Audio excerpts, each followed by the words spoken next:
अरे ह्याच्यात तर ध्रुव राहील. हे शिंपल्यापासून बनवलंय काही चुकून अश्मयुगात आलो की काय आपण इथे. लहानपणी समुद्र किनाऱ्यावर जाऊन शंख शिंपले वेचून घरी कोणी कोणी आणलेत? पटपट मला कमेंट मध्ये सांगा. तुम्ही जर हे आणलेले असतील तर तुम्हाला माहितीये का, या तुमच्या छंदाचं एक मोठं म्युझियम बनू शकतं. कारण मी महाबलीपुरम मध्ये बघितली फक्त शिल्प नाही तर आशियातलं सगळ्यात मोठं शेल म्युझियम, ज्यामध्ये जगातला सगळ्यात मोठा ते जगातला सगळ्यात छोटा शंख मी बघितला. तुम्हाला पण बघायचं ना? वाटलं की नाही? खरं सांगा, वाटलं की नाही बघावासा? चला ना, वाट कसली बघताय? माझ्या बरोबर तुम्ही पण आनंद घ्या. शेल म्युझियम कडे आम्ही जायला निघालो आणि आम्हाला एक गोष्ट लक्षात आली. असं अजिबात नाहीये की महाबलीपुरम मध्ये शिल्प फक्त मंदिरात बघायला मिळतात. तर ही जी शिल्पांची किंवा छान मूर्तींची परंपरा आहे, ही आपल्याला इथल्या प्रत्येक गल्लोगल्ली किंवा रस्ती दुतर्फा हे शिल्पकार मूर्ती घडवताना दिसतात. अशा सुंदर रस्त्यावरून आम्ही पोचलो आशियातल्या सगळ्यात मोठ्या अशा शेल म्युझियमच्या इथे. इथे फक्त शेल म्युझियम नाहीये, तर इथे फिशिंग म्युझियम आहे, पर्ल म्युझियम आहे, डायनोसॉर म्युझियम आहे. इथे अजून काय काय आहे? तिथे तिकीट किती द्यायला लागतं? शूटिंगसाठी काही वेगळे पैसे द्यायला लागतात का? या सगळ्याची उत्तरं व्हिडिओच्या शेवटी मिळणार आहेत. पण त्यासाठी शेवटपर्यंत व्हिडिओ बघायला पाहिजे आणि पूर्वा सूरज चॅनलला सबस्क्राईब देखील केलं पाहिजे. त्यामुळे लगेच सबस्क्राईब करून टाका आणि व्हिडिओ पूर्ण बघा.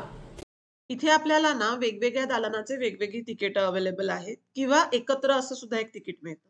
तर पहिलं दालन हे लागलं. इथे तुम्हाला ज्या ज्या वस्तू दिसत आहेत, म्हणजे हे डेकोरेशन, हे झुंबर, हे झाड किंवा हा सिंगापूरचा जो सिंह असतो तसा सिंह, हे सगळं शिंपल्यानी बनवलेलं आहे. आणि माझा देखील हा बघितल्यानंतर विश्वास बसला नव्हता की अरे एवढ्या वस्तू शिंपल्यांपासून कशा बनवू शकतात. त्याच्यानंतर तिथे एक हा ओंडका दिसला आणि या ओंडक्यावर 23 हत्ती कोरलेले आहेत आणि इतके सुंदररित्या हे हँडक्राफ्ट केलेले हत्ती आहेत ना, की मस्तच वाटतं हे बघायला.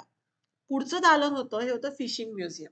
फिशिंग म्युझियम मध्ये अगदी अश्मयुगापासनं मासेमारी माणूस कसा करत आला, त्याच्यासाठी काय अवजारं वापरली, कशा टाईपच्या बोट वापरल्या, त्याच्यामध्ये कशी प्रगती झाली, हे संपूर्णरित्या इथे दाखवलेलं आहे. पुढचं जे दालन आहे ते ॲक्वेरियम आहे. छोटं ॲक्वेरियम आहे, पण ह्याच्यापेक्षा मोठा ॲक्वेरियम रत्नागिरीत आहे. माझा विचार आहे यावेळेला रत्नागिरीला गेलं की त्याचं शूटिंग मी तुमच्यासाठी नक्की करून आणेन. शेल म्युझियमच्या सुरुवातीलाच रॉक्स अँड मिनरल्स असं म्युझियम इथे दिसलं आणि स्फटिकासारखे दिसणारे जे असे दगड असतात ना, ज्याच्यात खूप रंग, खूप आकार असतात, असे भरपूर दगड इथे बघायला मिळाले. म्हणजे पर्पल कलरचा, सेमी ट्रान्सपरंट, पिंक आणि हा तर म्हणजे किंग ऑफ आपण मिनरल्स असं म्हणू शकतो. असा हा ब्लॅक कलरचा दगड, म्हणजे ह्याला आपण ब्लॅक ब्युटी म्हणायला हरकत नाही. इतके सुंदर रंग या दगडामध्ये दिसत होते. त्याच्यानंतर शाळीग्राम जे पूजेत वापरले जातात, या शाळीग्रामचे देखील भरपूर प्रकार या दालनामध्ये होते. मग आम्ही आलो शेल म्युझियम मध्ये. शेल म्युझियम मध्ये तुम्हाला दिसत असतील की एका शंखामध्ये देखील एवढे आकार इथे आहेत, म्हणजे अगदी लहानापासून मोठ्या शंखापर्यंत भरपूर आकार, भरपूर रंग इथे बघायला मिळाले. हा जो एक मोठा शंख आहे ना, ह्याच्यात तर म्हणजे एक बाळ राहू शकेल एवढा मोठा शंख देखील इथे होता. सो हे सगळे शंख, हे सगळे शिंपले गोळा केलेत राजा मोहम्मद नावाच्या एका गृहस्थाने. यांनी हे गोळा करण्यासाठी जवळजवळ 50 पेक्षा जास्त देशांमध्ये त्यांना फिरायला लागलं आणि 40,000 पेक्षा जास्त शंख शिंपले आपल्याला या म्युझियम मध्ये बघायला मिळतात. म्हणूनच हे आशियातलं सगळ्यात मोठं म्युझियम आहे. राजा मोहम्मद आणि माजी राष्ट्रपती अब्दुल कलाम हे एकाच गावातले, म्हणजे त्यांचं जन्मगाव हे एकच होतं. तर राजा मोहम्मद जेव्हा हे शंख शिंपले गोळा करत होते, तेव्हा त्यांनी ही आयडिया एपीजे अब्दुल कलाम यांच्याजवळ बोलून दाखवली आणि त्यांनी देखील याला प्रोत्साहन दिलं आणि मग या प्रोत्साहनाच्या जोरावर हे संग्रहालय त्यांनी उभं केलं.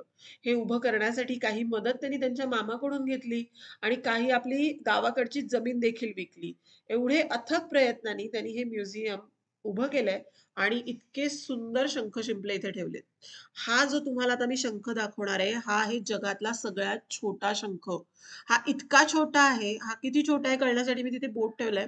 हा एवढा छोटा आहे की खसखशीचा दाणा सुद्धा ह्याच्यापेक्षा मोठा असू शकतो. म्हणजे काय निसर्गाचा चमत्कार आहे ना.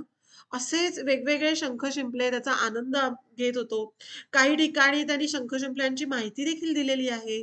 एका ठिकाणी तर शिंपल्यांपासून बनलेलं विमान, रेल्वे अशा देखील गोष्टी बघितल्या आणि हे सगळं बघत नंतर आम्ही पोहोचलो या डायनासोर म्युझियममध्ये. इथे असे खरे वाटण्यासारखे डायनासोर वाटतात. त्यांचे डोळे फिरतात, हातवारे करतात, की कोणालाही भीती वाटेल हां. तर अशी मस्त-मस्त साधारण 7 वेगवेगळी अट्रॅक्शन्स इथे आहेत. याचं तिकीट जर बघायचं झालं, तर शेल म्युझियम, मिनी एशिया आणि मिनरल्स म्युझियम ह्याचं ₹200 तिकीट आहे.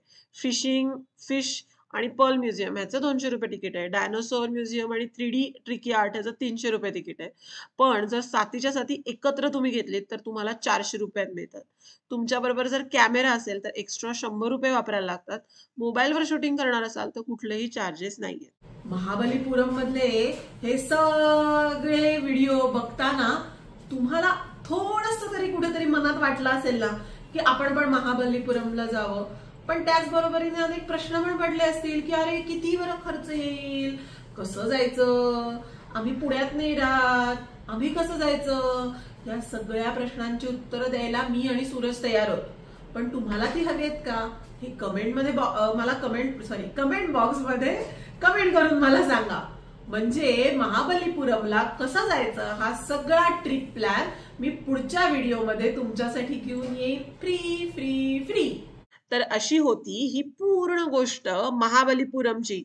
तिथे असलेल्या पुरातन पण चमत्कार वाटेल अशा वेगवेगळ्या वस्तू, वास्तू आणि शिल्पांची. तुम्ही जर हे व्हिडिओ बघितले नसेल तर नक्की बघा. तर असंच मस्तपैकी फिरत राहू, भेटत राहू, वेगवेगळ्या गोष्टी शोधत राहू. तोपर्यंत बाय बाय.